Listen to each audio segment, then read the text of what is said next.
नमस्कार प्रेक्षकांनो, मुरांबा मालिकेच्या आजच्या भागामध्ये मी आपलं मनपूर्वक स्वागत करतो. आणि त्यामध्ये आता बेगमच्या वेशात येऊन रमासाठी सुंदर साडी सिलेक्ट करत अक्षय हा रमाच्या अंगावर टाकत म्हणतो की ए लो, ए आपके ऊपर बहुत जचे की खूप सुंदर लगेगी ये साडी. तर रमा खुश होत असते. आई आजीसुद्धा आता साड्या पारखून घेत असते. अक्षय म्हणतो की ये हमारे कलेक्शन की सबसे सुंदर साड़ी है और सबसे महंगी भी है. तेवढ्यात रेवाचे लक्ष अक्षयच्या बोलण्याकडे जाते आणि रेवा म्हणते की एवढी महागडी साडी याला कशाला हवी आहे, ही तर मोलकरी नाही ना. ती ऐकून सगळ्यांना मोठा धक्का बसतो. तेव्हा आता रामा म्हणते की खूप छान साडी आहे आणि मी घेते बरं का ही साडी. अक्षयच्या हातावर ती साडी ठेवत रामा म्हणते की नेसवा बरं मला ही साडी, कशी दिसते बघू. आणि लगेचच रामा म्हणते की काय झालं, नेसवा ना. तर बेगम म्हणते की ही हा नेसवते ना. आणि लगेचच आता अक्षय दोरी घेतो आणि ती दोरी रामाच्या कमरेला आता टांगत आता आपल्याकडे रामाला ओढतो. तर रामा खूप खुश होते. सीमा लाजून आता हसत असते. रेवाचा मात्र जळफळाट होत असतो. आणि आता लगेचच अक्षय आता रामाला साडी नेसवत असतो. रामा म्हणते की पदर कुठे. अक्षय म्हणतो की ए लो, पदर भी आ गया. आणि आता अक्षयने खूप सुंदररित्या रमाला साडी नेसवलेली असते आणि अक्षय प्रेमाने रमाकडे बघत असतो. रमा अक्षयला भानावर आणत म्हणते की खाली बघा, मेरे नीट घाला, सटकतील. अक्षय म्हणतो की नाही नाही, मेरे हात से कभी भी नहीं छूट सकती. तेवढ्यात आद्या म्हणते की मला द्या ना साडी एखादी, मला सिलेक्ट करू द्या ना. आई आजी म्हणते की अगं आद्या, तुझं राहू दे ना, त्या दोघींचं लग्न आहे ना, त्यांना करू द्या ना साडी सिलेक्ट. तर आता रमा साडी नेसलेली असते. जान्हवी आता आद्याला समजावते आणि म्हणते की आद्या, आपण करूया नंतर साड्या सिलेक्ट. अक्षय म्हणतो की देखो ये आपके ऊपर साड़ी कितनी जज रही है और कितनी अच्छी लग रही है. तर आता त्यानंतर अक्षय म्हणतो की एक काम करो, आपको अगर पसंद नहीं आई तो उतारो ये साड़ी. रमा म्हणते की नहीं नहीं, मैं नहीं उतारूंगी, ये साड़ी मुझे बहुत पसंद आई है और मेरे ऊपर बहुत जज भी रही है, इसलिए मैं साड़ी नहीं दूंगी. तेव्हा अक्षय म्हणतो की इतनी महंगी साड़ी लेने की आपको ज़रूरत नहीं है, उतार दो साड़ी. तेव्हा आता रामा म्हणते की क्यों ज़रूरत नहीं है मुझे, मला हीच साडी हवी आहे, ज़रूरत है ना. तेव्हा आता अक्षय म्हणतो की ये बहुत महंगी साड़ी है, मेरे पास और भी अच्छी साड़ियाँ है, मैं आपको दिखाऊंगी, ये उतार दो साड़ी. रमा काही ऐकायला तयारच नसते. रेवा म्हणते की ही साडी मला चांगली दिसेल. तर अक्षय आता म्हणतो की देखो इसको भी अच्छी लगेगी. रमा म्हणते की नाही, मला सुद्धा ही साडी हवी आहे. रमा आता साडी द्यायला तयारच नसते. आणि आता रेवा रागाने रमासमोर येते आणि रमाच्या अंगावरची ती साडी फेडून घेते. तेव्हा आता सीमा म्हणते की रेवा काय वेड्यापणा लावलाय हा. रेवा म्हणते की पहिली चॉईस माझी, तेव्हा मला ही साडी आवडली, मीच घेणार. रेवा म्हणते की ही आपल्या या घरची मोलकरी नाही ना, तेव्हा हिला ही महागडी साडी काय कामाची. रमा म्हणते की मला महागडी साडी का नकोय. तेव्हा आता रमा म्हणते की मी तुमच्या आयुष्यातून कायमची निघून जाते ना, तेव्हा मला महागडी साडी हवी आहे रेवा. रेवा म्हणते की ब्लॅकमेल करतेस का मला.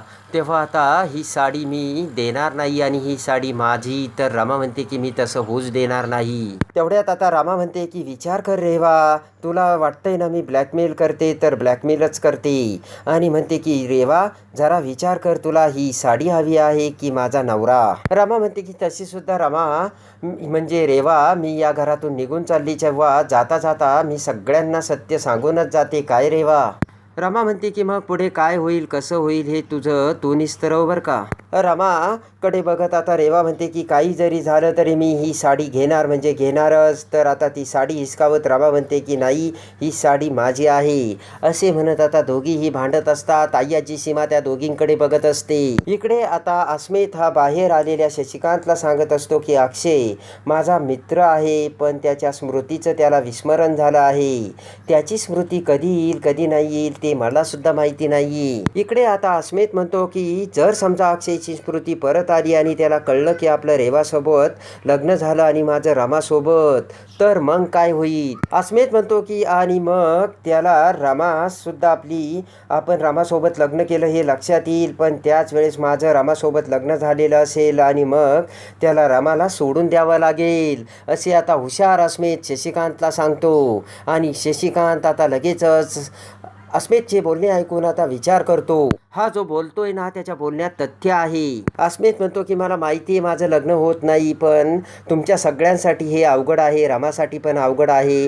पण आता जे चाललंय ना ते आपण स्वीकारायला हवं असे अस्मित आता शशिकांतला बोलतो. शशिकांत म्हणतो की व्हेरी गुड. अरे अस्मित, तुझे विचार, तुझे बोलणे ऐकून मला खूप आनंद झालाय. आणि आता हसतच अस्मित म्हणतो मी आतमध्ये जाऊ का? तर आता पाठीवरती आता अस्मितच्या हात टाकत प्रेमाने शशिकांत म्हणतो की अरे जा जा. तर अस्मित आतमध्ये जातो तेव्हा शशिकांत विचार करत म्हणतो की बरं झालं, गुळाची ढेप तरी कुणाच्या कामं येते. तिकडे आता रमा रेवाचं भांडण चालू असताना अक्षय दुसरी साडी घेऊन रामासमोर येतो आणि म्हणतो की आप झगड़ा मत करो, ये साड़ी लो, ये भी सबसे सुंदर है, आपको बहुत जचेगी.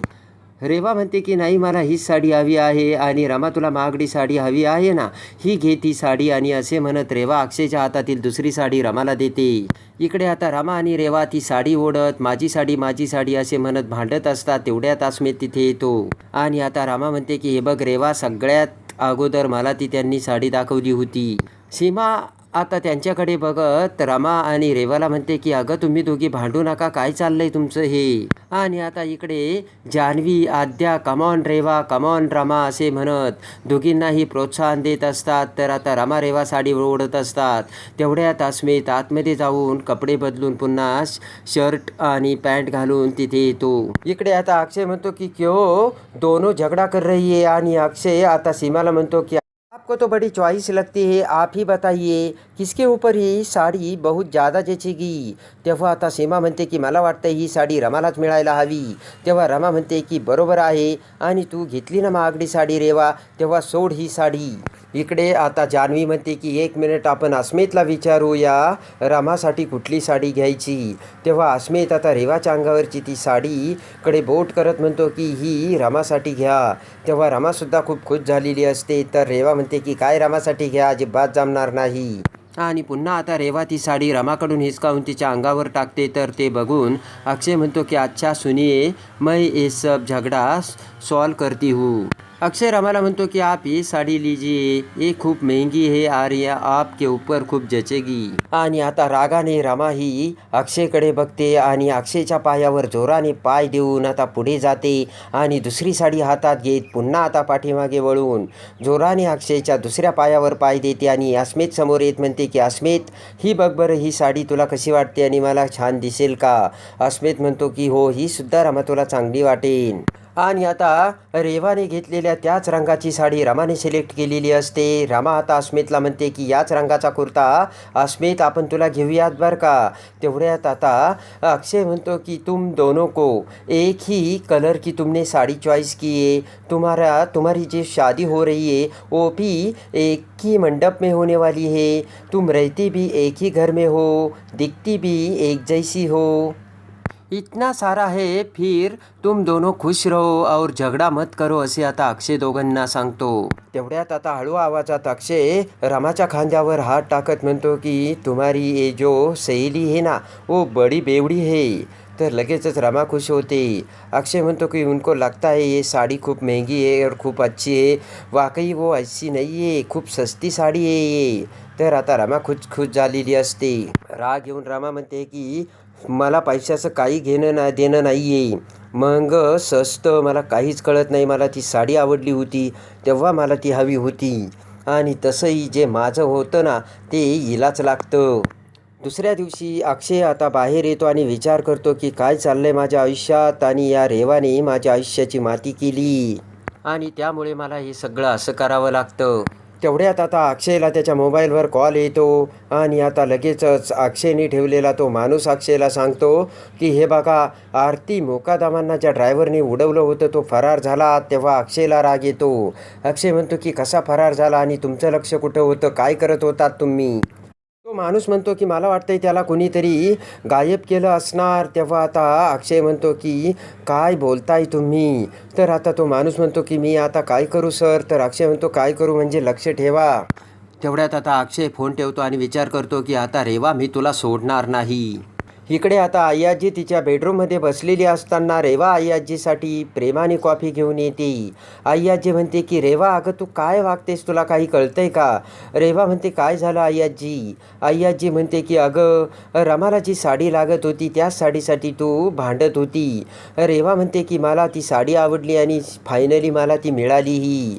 तेव्हा आता आई आजी म्हणते की रेवा तुला काय हवंय तेच तुला कळत नाही. रेवा म्हणते की एका साडीसाठी आई आजी तुम्ही माझ्यावर किती ब्लेम करता.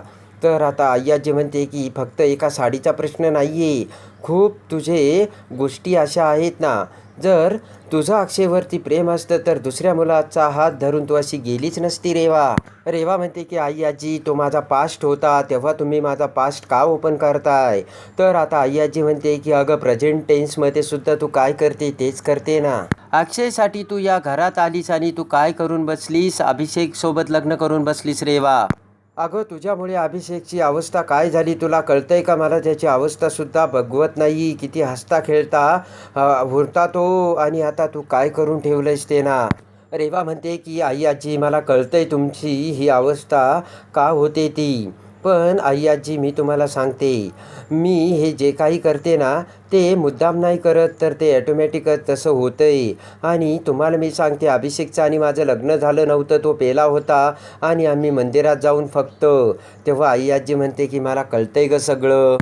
आई आजी म्हणते की म्हणूनच आता तुला काय हवंय ना तेच काही कळत नाहीये रेवा. दोन्ही बाजूने तू खाण्याचा प्रयत्न करते आणि सगळं काही वेगळंच करते.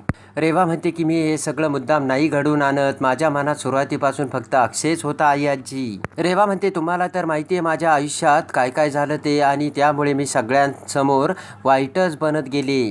रेवा म्हणते की अभि बरोबर जे होतंय ना त्याला मी मुद्दाम नाही घडवून आणत, आणि आपलं ठरलंय ना आई आजी अभिसोबत आपल्याला काय करायचं ते. आई आजी म्हणते की कसलाही बालिश विचित्र हट्ट करतेस, आता त्या साडीसाठी सुद्धा काय हट्ट केलास रेवा तू.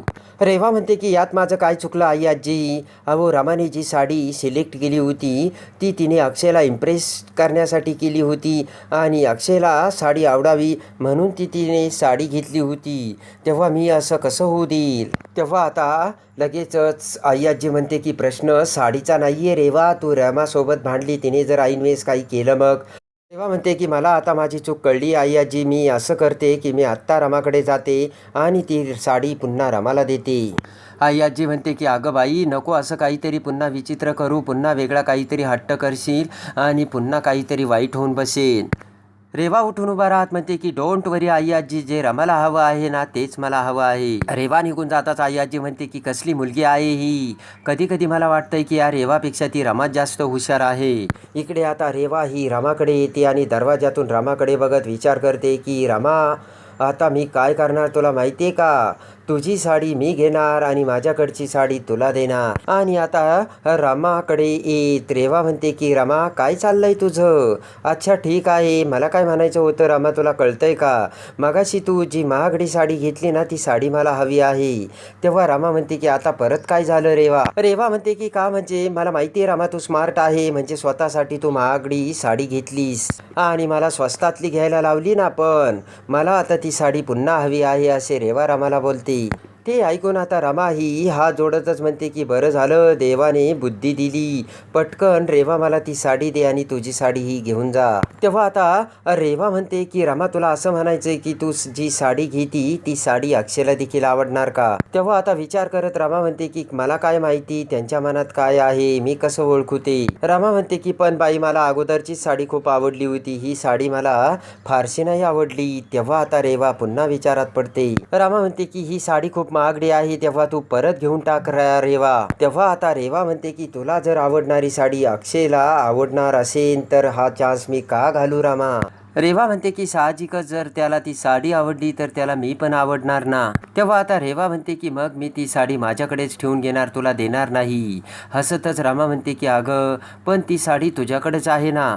रेवा म्हणते मी तेच सांगते, मीच ती साडी कुणालाच नाही देणार, सॉरी रामा. इकडे आता रमा ही टेरेसवर आता अस्मितकडे येते. दोघेही बसलेले असतात आणि अक्षय पाठीमागून त्यांचे बोलणे ऐकू लागतो. रमा अस्मितला म्हणते की अस्मित, मला अगोदर तुला साडी कशी दिसते हे बघायचं होतं आणि तूच सांग मला कोणती साडी आवडेल म्हणून. अस्मित अक्षय ते सगळं ऐकत असतो आणि आता इकडे प्रेमाने अस्मित हा रमाच्या डोक्याला गुलाबाचे फूल लावू लागतो. तर ते बघून अक्षयचा मोठा जळफळाट होतो आणि लगेचच आता अक्षय विचार करतो की तिकडे रेवा ती तसला त्रास देते, तर इकडे ही रमा अस्मितच्या प्रेमात बुडायला लागली.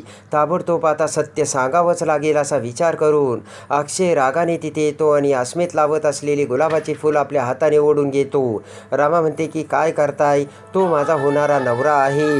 तर आता अक्षय म्हणतो की तो होणारा नवरा आहे आणि मी कोण आहे माहिती आहे का तुला. तर रमा म्हणते कोण. तर अक्षय म्हणतो की माहिती करून हवं आहे का तुला, तर ऐक. तर लगेचच तिकडून शशिकांत हा बागेत आलेला असतो आणि तो अक्षयकडे बघत असतो. तर आता इकडे अक्षय म्हणतो की ऐकायचं ना तुला मी कोण आहे, तर ऐक. तर आता अक्षय सत्य सांगायला लागणार. तो शशिकांत आता तिथे आलेला असतो. तर आता अक्षय रमाला सत्य सांगणार का, तर शशिकांत ते सत्य ऐकणार का, हे बघण्यासाठी आणि मुरंबा मालिकेच्या डेली अपडेटसाठी बेल नोटिफिकेशनवर क्लिक करून आपल्या चॅनलला लाईक करा, सबस्क्राईब करा.